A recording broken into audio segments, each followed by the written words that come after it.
pour le groupe radical républicain démocrate et progressiste. Vous avez 5 minutes, monsieur le député.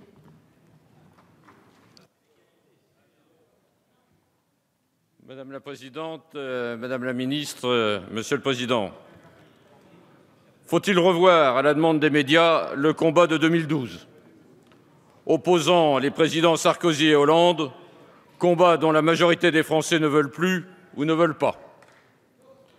Tel est l'enjeu du principe, ou plutôt de la règle, qui vise à remplacer l'égalité par l'équité le temps du passage sur les antennes.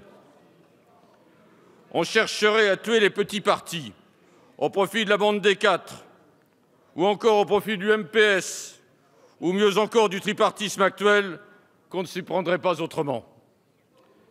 Les petits partis ont produit la nouveauté par leur énergie, par leur talent, par la qualité de leurs candidats.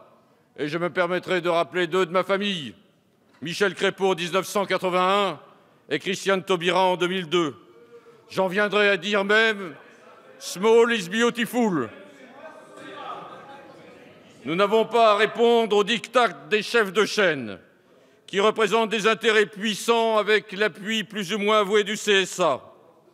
Jadis, c'étaient les maîtres de forge avec les Schneider. Aujourd'hui, ce sont les propriétaires de groupes de presse, plus sensibles à l'audimat qu'à la liberté d'expression.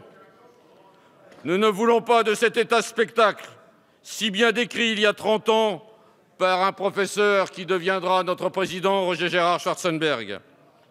Il est bien malheureux que cette loi organique qui comporte cet ajustement aux puissances de l'argent ne puisse être adoptée car d'autres propositions sont intéressantes. Ainsi en est-il pour les heures de fermeture des bureaux de vote. Ainsi en est-il pour la publication du nom de tous les parrains.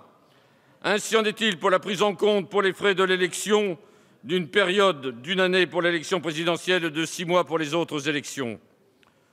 Nous autres radicaux sommes les héritiers d'un grand parti qui comptait des centaines d'élus, sénateurs et députés. Aujourd'hui, nous n'en sommes plus ici qu'une douzaine, sans doute parmi les plus résistants, et nous ne voulons pas disparaître.